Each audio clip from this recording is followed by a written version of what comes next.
Barb, welcome to the show. Hello. Great to be here. Glad to have you. Do you have a favorite quote, something that inspires or motivates you? I have so many. So one relevant to our product is in God we trust, for everything else we bring data. And another one which came from my experience as a CHRO, where I really struggled to be an effective CHRO, was someone in my team coming to me and saying, I don't care what you know until I know that you care. And I had always been someone that focused on, being clever and solving problems. And that was a very confronting quote from someone in my team. Love it. So for people who aren't familiar, just tell us what a CHRO is. Chief Human Resources Officer, otherwise known as a head of HR. Great. And tell us about Sapia. What does the product do? Who's it for? And what's the main problem you're helping to solve?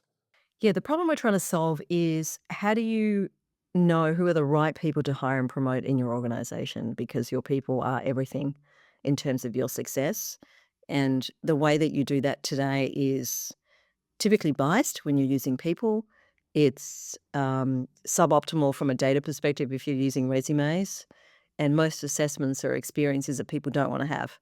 And so we solve the problem of understanding people through language via the medium of a chat interview. We're the first, and I think still only, smart interviewer in the world. So we're using true AI. We've been an AI native company since 2018. And through that capability, everyone learns. The candidate gets feedback and coaching through that experience. The recruiter gets smarter.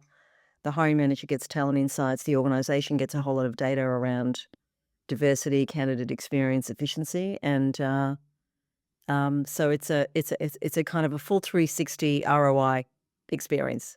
Great. And give us a sense of the size of the business. Where are you in terms of revenue, customers, size of team? Yes, so we're about 45 people. We're a global team, a virtual team, which, by the way, I would not recommend. If I had my way, I would insist that we all come back together, though that's very hard when you're around the world. We are getting close to 8 figures. We have mostly big customers. We're an enterprise-based SaaS solution. We've been around since, or at least I've been doing this since 2018. And you've raised just a little over $21 million. Nowhere near enough. Yeah, give Bob more money. It feels like we're very frugal every day. Great. So the business was founded in 2018, sort of. There's a story about how this whole thing came about. I know your background was, you're at Boston Consulting Group as part of one of your HR roles. So just tell us about, like, how did this transition happen? How did the idea for this business come about? So I was approached by someone on the board of a company called Predictive Hire, founded by someone else, to scale the business. And I spent 3 weeks over Christmas doing the 100-day plan. And frankly, the whole problem they were trying to solve, which is how do you reimagine the hiring process for everyone, was one that I'd experienced firsthand as a head of HR. And I had a vision of how to do that that was very experience-based, very human, very intelligent. And I came in thinking that I could help to build on what had already been established and grow from that. That was my first very big naive mistake. I really didn't know anything about AI. AI didn't really exist at that point, and I certainly didn't have a view of, I want to do something with AI. I think that's the wrong place to start. I just had a really deep empathy for the problem and a deep understanding of the problem. And in essence, it was a reset. I had to fire everyone, including the founder, which, again, I don't recommend. That really should have been something that the board took care of, and start again. And it was really hard. Everyone who loves me said, don't do it, and walk away. But actually, the hardest bit was not trying to retain a business and reset the business and hire again and build a product. It was actually the cap table. I didn't even know what a cap table was. And fixing that took 3 or 4 years, much longer than it took to actually build the new product. What was the issue, just at a high level? Well, I had to raise money in 6 weeks because we were running out of cash. Again, I was naive about that. The only way I could raise money was through a convertible note. Part of that was because there was a share class on the cap table called convertible redemption preference shares, which means if any investor puts their money in, that share class can take that money out if the valuation falls below a certain amount and the business had been valued beyond what it should have been. So I was basically completely hamstrung. And so when you raise money on debt, who owns the business? It's the people who started the business. So you had this group of initial founders who had all of the ownership rights, and I was working with investors who'd put money in and they had no ownership rights. So it was a real balance of control and power. And you said you had to kind of clear house. And were there any of the original founders still around when you sort of? Yeah, they were, and that was really tricky is a massive understatement. Again, I wouldn't recommend that. It was really emotionally very difficult. I remember at one point we moved from the original office that I had joined, which was not what you would expect from a startup. It was very ugly. It didn't feel startup-y. Didn't feel like energetic and vibrant. And I had a whole come to Jesus conversation with the people who were then at the team, still with the team. You're going to get on the bus or get off the bus, and made it really clear what my expectations were, and almost moving offices to something that was really genuinely almost like a garage, a true startup environment, was a moment to draw a line in the sand and say, it's going to be a new culture when we move to this new office, and this is what my expectation is. So, that was quite a sort of a milestone in the reset of the business, particularly of the culture. And then what year was this roughly? 2018. Okay. And then did you kind of build off the existing product, or as part of this kind of reset, it was like a brand new product as well? We were in the recruitment space, and the thesis was that data is a better way to evaluate someone if you can find an objective data set, and could we use an assessment to do that and a data set from an assessment. I won't get too much into the science side of it, but in essence, 6 months in, I hired an incredibly smart person who had been the lead data scientist at CHRO and had seen the value of language data and the signal about people that lives in language data, and he could see that NLP was the future. And so I had a vision around chat and experience, and he had the brilliance around NLP. And we just started on a journey of experimenting for 2 years. It took us 2 years to build the product. I remember when he first came in, he did analysis on, is there any validity in the existing assessment? There was none. You're better off not using it. It was a real moment as well. So, when we look back, I think my naivety helped me, because if I'd truly known how bad things were, I probably would have left. But once I'd raised money, and then once I hired Booty, and then he hired Johnny, who became our head of engineering, incredible individuals, all immigrants. We're all immigrants. It was a very strong aspect to our culture, which is this feeling of not enoughness and this need to kind of prove something to people. I couldn't leave, because at that point I then made a kind of an emotional, a moral commitment to go, okay, we're in this together. We're going to figure it out. And frankly, the learning journey, you have to really want to learn and constantly learn. Like, it feels as if there's no space that's been more dynamic in terms of learning and technology innovation than the space that we're living in. So how did you figure out, number one, what product to build? Did you go out and talk to customers or potential customers? Did you kind of research? I had my 100-day plan. I had a vision of what it would be. And, it's funny, you go back to it and so much of it has been built, which is incredible. It makes me feel really proud and lucky. And so I knew what I wanted it to be. I wanted it to be chat. I wanted it to be something that people felt safe, that they felt heard and understood. The need for people to feel like someone has noticed them when they're applying for a $10 an hour job is really huge. And so I wanted to solve for that. I wanted to ensure that everyone got something back, that no one was ghosted. I wanted to get rid of the resume. I could see in all of my jobs that the resume is a recipe for bias. I didn't want to have video interviews. I wanted to be untimed. So I had very strong convictions around the experience. And so it was very much experience-based. And then Booty had to figure out how to do it from a science basis. And that's really what drove us. But everything we did was an experiment. I remember the first time when we pressed the button on this automated feedback for candidates, and everyone freaked.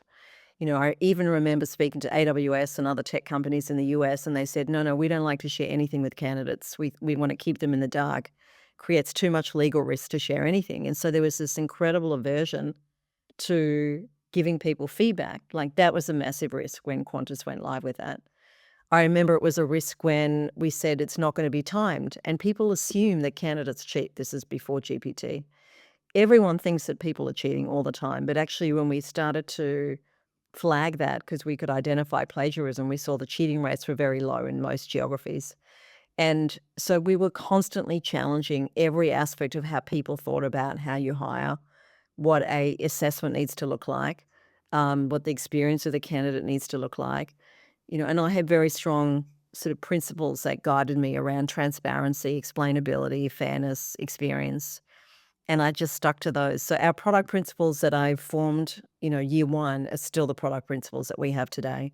And that has guided us in terms of how we've built additional products in the suite. Right. But I guess I I don't want people listening to this and saying, "Oh, great, well, Bob just came up with this 100-day plan and then just executed on it." I think in many ways you were able to do that because you had spent so many years in this space, actually kind of being on the other side of this, right? In terms of hiring and Oh, absolutely. I think that, I don't know how to sell, right? All I know is your pain as another HRD or a head of talent. And so I was successful in selling because I wasn't selling. I would go in and I probably wasted way too much time. In fact, not probably, I definitely did. I was in love with the product. I could see that candidates were in love with the product. And, I just wanted you to feel it and have it. And, but the process of actually bringing in technology like this is incredibly tough for an organization. This isn't buying IBM. You can get fired for this. This is AI. This is really scary stuff. And so because I wasn't selling and I just led with empathy and curiosity and I was helping you solve the problem that was sitting in front of you, that's how we were effective. And that has continued to be to our benefit today as we go into our next phase of innovation where we're starting to bring generative AI into the product. That's the next hurdle to overcome because, again, there's another set of fears that people now have around using Gen AI in the HR process. So I've always been passionate about enterprise empathy, like really, don't celebrate when you do the deal, celebrate when they see the value because as soon as you sign the deal, they're terrified. Now they have to go and, sometimes our deals are seven figures, right? Like it's a lot of money.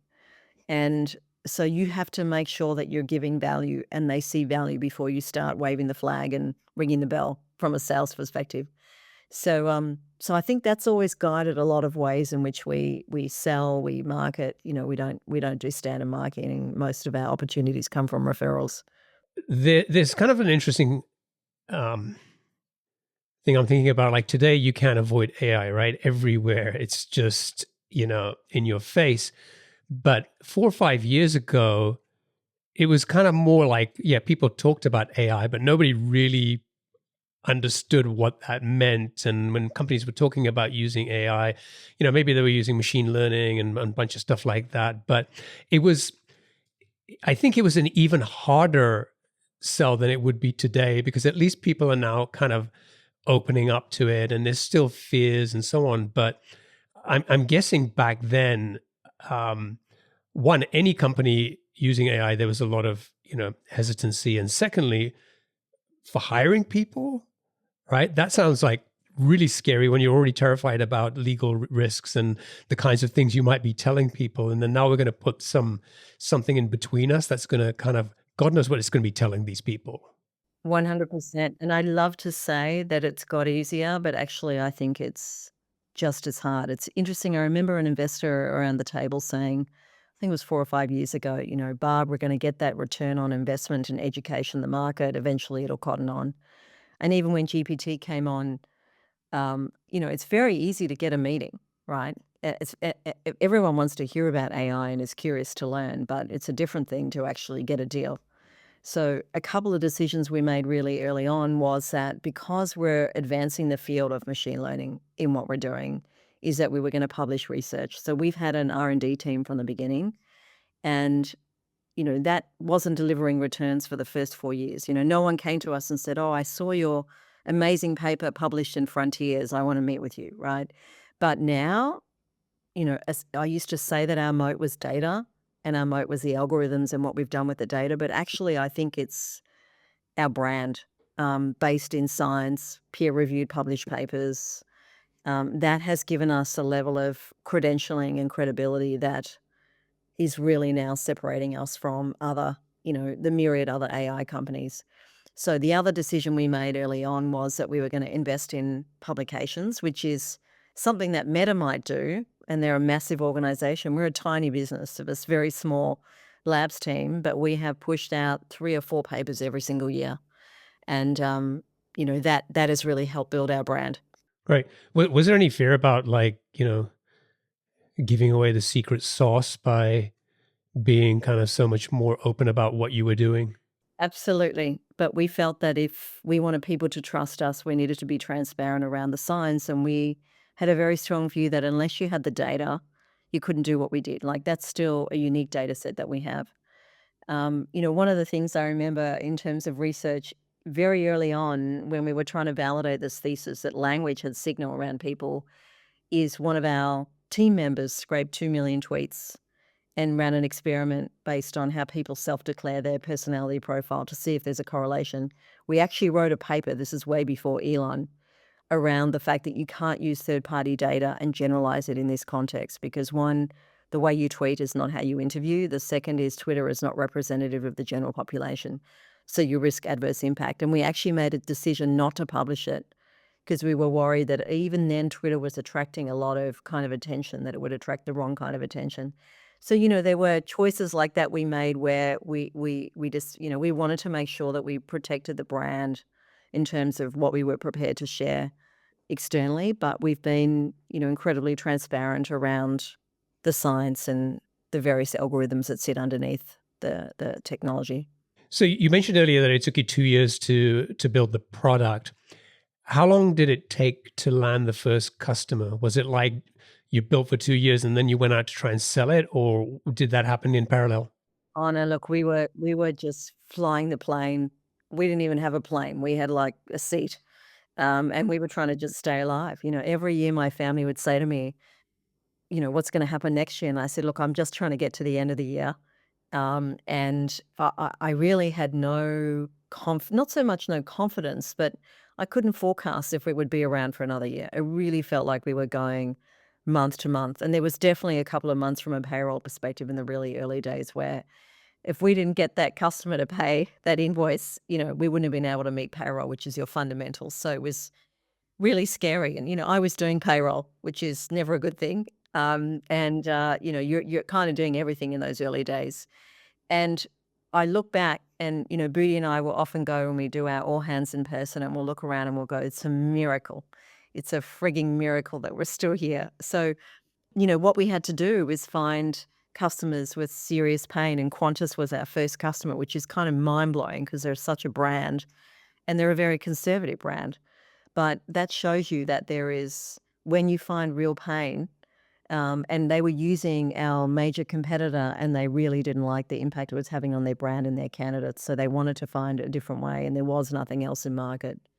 And so we did 15 pilots in a row before they signed a deal. So we absolutely had to find customers, but we worked out pretty quickly the target segment that we were going to go after. What we haven't done well is stay really focused on that segment. We've probably stretched too far just to optimize for customer growth rather than the right customer growth. And our, what matters in terms of what we're optimizing for has fundamentally changed. Really, I think over the last 12 months, partly because of the tech downturn, but also partly because, we've become much more disciplined about what drives our success. And we've got to control that rather than just trying to go for, let's add on the next 10, 20, 30 new customers.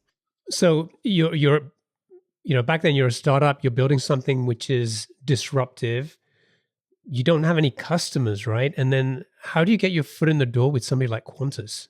Well, you do what you do now. Like, it is it's door-to-door combat, right? There is no shortcut in enterprise, right? And the thing that has served me really well is that I'm just relentless. I'm relentless. So I will send 50 LinkedIn messages a week today. And I've been doing this for 8 years. I'm not waiting for a salesperson to go hunting because there's a completely different response you get when it's the CEO. I can tell the personal story. And so for me, you are fighting hand-to-hand combat every single day. And what you have to do is focus on those businesses that are firstly big, big pain, right? In the case of Qantas, you can't get your planes in the air unless you've got the talent. And it takes so long to hire people because you're going through security, etc.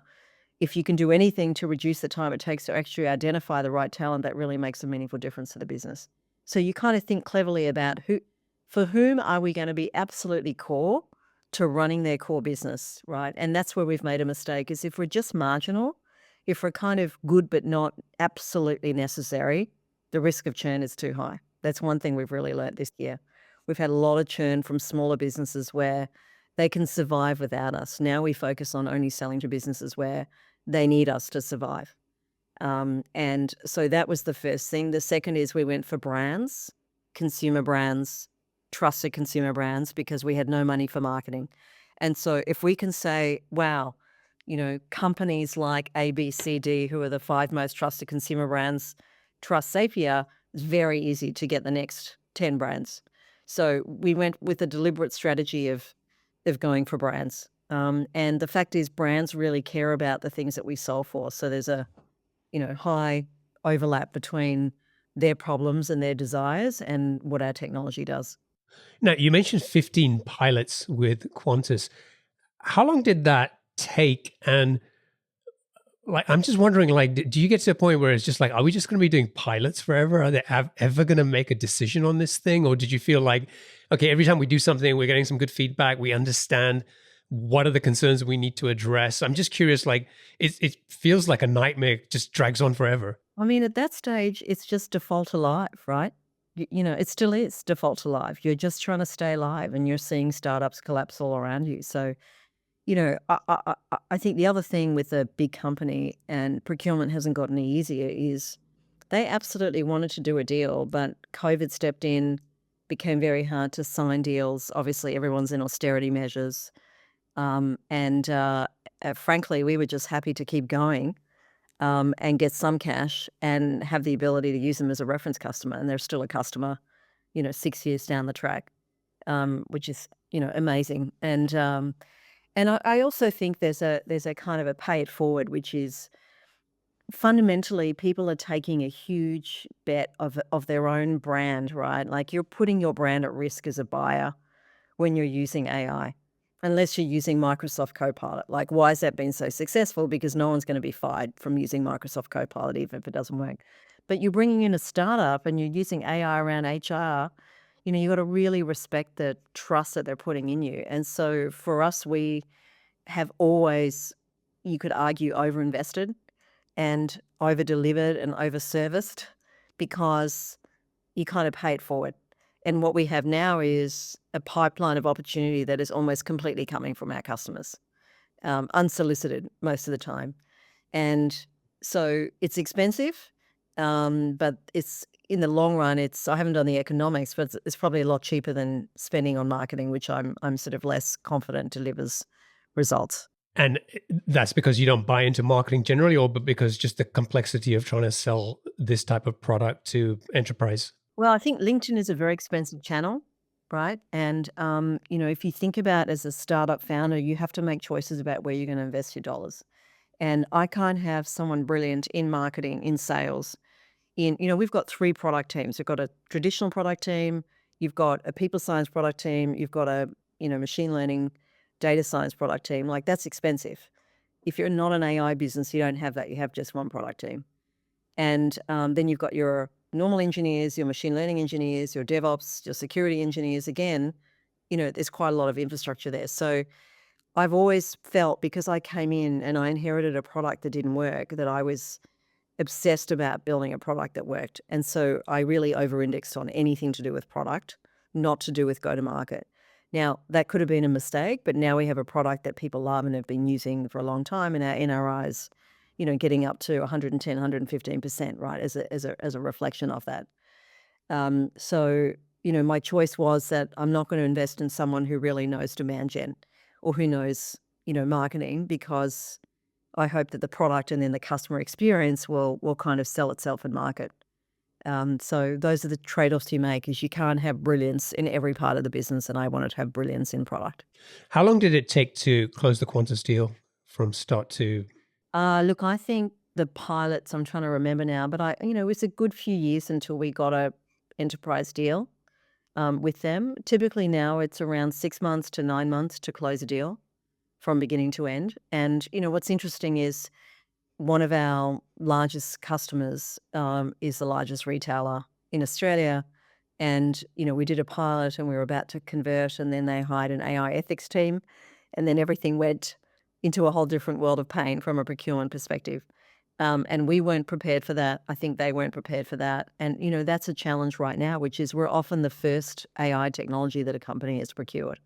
And so they have to actually build their own AI governance framework, their AI governance committee, their processes as they're procuring us. And so that's adding on additional complexity. Now, we've done a lot to educate them, to find ways in an independent fashion, help them understand what this new world is all about. And, but that's really challenging, right? When you're selling in technology like this, you're helping build their maturity around AI at the same time as trying to do a deal. Okay, great. So you got Qantas, and then presumably it gets a little bit easier because at least you have one case study you can talk about and some happy customers. How long did you just focus on the Australian market before you decided, okay, we need to expand out, we need to look at places like the US?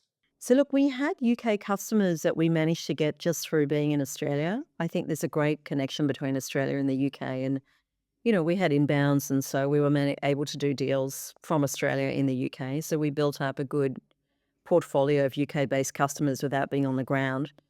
But, it's interesting how politics plays into your thinking around where you should grow next. And so we did our Series A, and the thesis was we're going to go into the US. And my view around that was we're a deep tech company, and if we want to be acquired and if we want really solid capital and solid valuations, we need to be where all the smart money is and the smart people are. And that is 100% in the US. It's not in Australia. So I hired a team, and we went and tried to make it work, and it didn't work. It didn't work because, one, again, this comes down to, I'm not a seasoned founder. I don't know what an amazing CRO looks like, and I've never expanded into the US. So I trusted my lead to own the strategy around that. And the strategy that he proposed was effectively spray and pray. Let's just go after any sector and see where we can get a hit. And then that will help us learn which part of the segment, which part of the market's going to work. When we knew that we had product market fit in certain verticals, I should have said, you know what? No, we're going to just go with these two, and we're going to push into the market, and we're going to go for these 100 clients. So that didn't work. I think the other thing that didn't work is a lot of people fancy themselves as an entrepreneur and think that they're a founder. And that's effectively what you're building when you're going to the US. Like, you're starting again because no one cares about your Australian testimonials or your UK testimonials. And you really need to do hand-to-hand combat. You need to go and meet Omer in, San Diego in person, because crikey, you got a meeting, you're going to go and put on your best clothes and make a great impression. I'm sort of really obsessed about salespeople going and meeting people in person, right? Because you're building a relationship of trust right from the get-go. And he just wasn't able to do that. And the disconnect between what he thought he was and how he actually played the role, it was very much a standard playbook. I've done this before at a larger business. I'm going to do it again. SDRs, outbound machine, multi-threaded sequences. It didn't work. And it's also very expensive because you're raising money in Australian dollars, but you're paying for salaries in US dollars. So, and the other thing that happened is that D&I was a tailwind, and then it became a headwind in the period of time that we had landed in the US. So I pulled out of the US, and we decided to make the UK and Ireland our second geo because we'd already seen good success here. And so I'm here now, and that's very much where we're seeing quite amazing growth this year. We're about to hit a kind of an amazing threshold of winning some incredible logos, a bit like where we were in Australia, when we won Qantas and Woolworths and Bunnings, etc. And It's been a lot easier to be successful here than it was in the US. So I think you've got to have really deep pockets in the US. You've got to be hyper focused. And fundamentally, I think I should have moved there, right? And I didn't want to move there. I hired someone, and that was a mistake. How long did you try to get some traction in the US market before you eventually pulled the plug? Too long, too long. I should have done it within 12 months, and instead I gave it a good 18 months. In fact, I think every single decision I've made that was a hard decision, I made it too late. I should have made it sooner. Yeah. I mean, that's kind of easy to see in hindsight, but when you're in the middle of that, I mean, it's really hard, isn't it? It's like, Well, you're a small team, right? And so when particularly salespeople, I have found hiring salespeople incredibly difficult, ironically, for a business that's in hiring, because they're so good at selling themselves. And I tend to fall in love with people. I love the product. If they love the product, I'm like, wow, we're in this together. And I can't see through the bullshit. And because I don't know what great sales looks like, because I'm like an artisan seller. And the other really successful salespeople we've had are artisan sellers. They're not machines, right? They haven't grown up in a world of Salesforce or, Rippling, etc. And so I don't know how to see that. And we don't have the funding and the capital to build a machine, right? We don't have 10 SDRs and 18 AEs and, etc. And so I've really got it wrong there. And I wish I'd let people go much sooner. I wish I'd been more ruthless around sales, because there's no one who started average and ended up being anywhere close to great. And the thing is that when you let someone go, it's very visible in a small team. And we're a really close connected team. It's a very strong culture. It's there's a real heart to it. And you can't, sometimes even when someone's not selling, it still feels depressing to the team to let someone go because they're really fond of them. So it's that's been really hard to make those calls, and I've made them all too late. well, I appreciate your transparency and being so honest about that. Tell me a little bit about when you went into the UK market. What were some of the lessons that you learned from the US that you did differently? So you mentioned, you moved out to the UK. Did you then start to focus on, okay, we're going to kind of focus on the same verticals that we've got traction in Australia? Like, what was the approach? Shrink the TAM, right? Just narrow, narrow, narrow. Yeah. Just be confident about where you've got product market fit. Recognize that the size of that market in UK is 10x what it is in Australia, at least. And there's plenty within that. And just stay focused on that. And forget the noise outside of that, right? So again, we have a lot of companies that come to us and say, I love what you're doing. This real differentiation, right? The fact that you're interviewing everyone, you're giving everyone feedback. Who doesn't want to do that? We're not ready for you, or you don't have the right level of AI maturity. So, lose fast and actually really make the decision after the first session, and even cut that first session short, which is to say, oh man, it doesn't sound like your business is at a maturity level to use AI. One of the questions we ask really early now is, where is the business on a scale of 10? They're like, hell yeah, I want to use AI, and I've got a C-suite person who's going to sponsor that, to 0, we haven't even started. We'll just opt out at that point. Whereas, I'm a kind of, I don't like to give up. And I've wasted way too much time going, but I know that you guys will really love this and it's really going to make a difference. I'll help you through that. We don't have time. Like, time is your most critical asset. My time. I spend so much time now thinking about how I spend my time, and being really conscious and thinking, this year I'm going to focus on this. This month I'm going to focus on this, right? Because that is what I have not been in control of nearly as much as I should have, you know? And that is the most important asset that you've got to manage across the business, starting with the CEO. So when you talked about the going into the UK market, did you find that? I mean, I talk to a lot of founders who are international, and they talk about, I want to get into the US, and there's a lot of different things that you have to overcome, but the cultural difference is also pretty huge.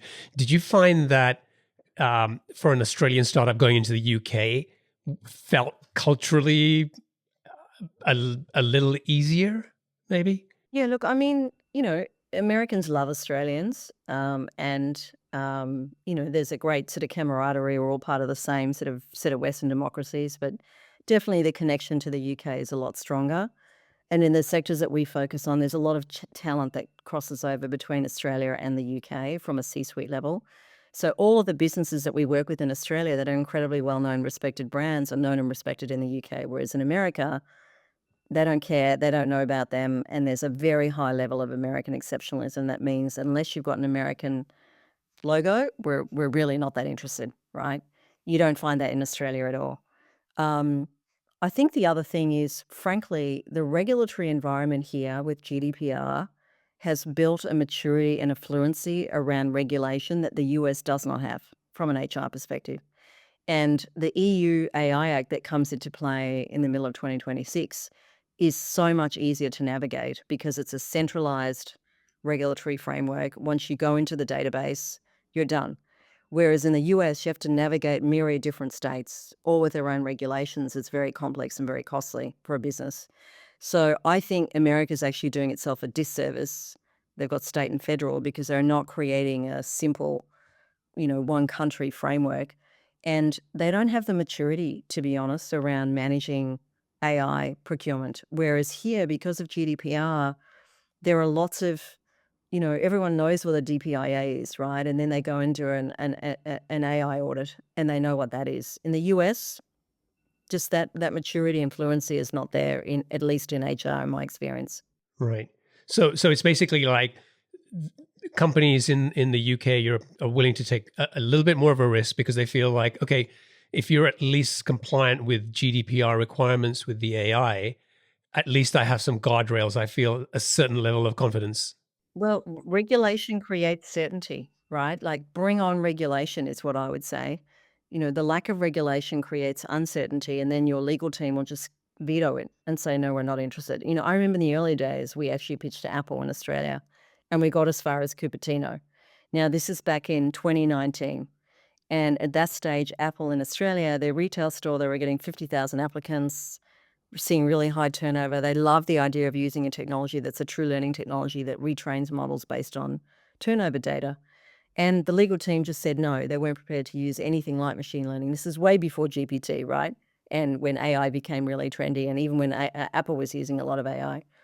And they were just not prepared to go there, and it was a decision made purely by the legal team. And that's the other thing about the US. The legal team effectively have veto, whereas in the UK, they're a stakeholder, but the business really owns and makes the decisions on advice of the legal team. I think it's also really interesting that, you know, sort of conventional wisdom is, if you're in the early stages, you're trying to get some traction, first 10 customers, whatever, focus on your early adopters. And the fact that you are now, 6-7 years into this business and you still talked about how you're asking these questions and effectively you're identifying your early adopters. So people who are like either comfortable with the technology, they're fully committed to doing this thing. So you're not wasting a whole bunch of time trying to persuade people that this is good for them. Yeah, we did that in the beginning, but we don't do that anymore now. We're more selective. Just explain that a little bit. Like, what do you mean? So in the beginning, we would invest to get people comfortable with it and to educate them. Today, we've got enough brands that we don't need to sell to you if it's going to be a really steep road, an uphill battle to get this through your business, right? We'll move on to the next one who's more AI friendly and got more AI maturity. I think the other thing I'd say that has really set us apart is it's very personal. Like I feel what we're doing is very personal. So, I write Christmas cards to every single one of my clients and our clients every year with a personalized message. We've just hired a salesperson who's American, actually living in the UK, and she's brought us this wonderful new tradition of gift giving. And what she's done is, every time we have a meeting, she brings something. She might bake something, she'll bring chocolates. But we've now got a gift register where if you can't accept gifts, we'll give a donation on your behalf. But say you give us a referral or we had a meeting and you helped us out, we'll send a gift. And it's people just are so grateful, right? So we don't just ask Qantas to give a referral and then go thanks on an email. We'll send a gift, we'll send a note. Thank you so much. It makes such a difference. And so there's something very personal, I think. One of the things that people say when they join us is the level of intimacy we have with our customers is really noticeable. And I think that comes, maybe it's because I'm female and I'm created certain traditions in the business, but it's a different way of connecting with your customers. Yeah, yeah, I love that.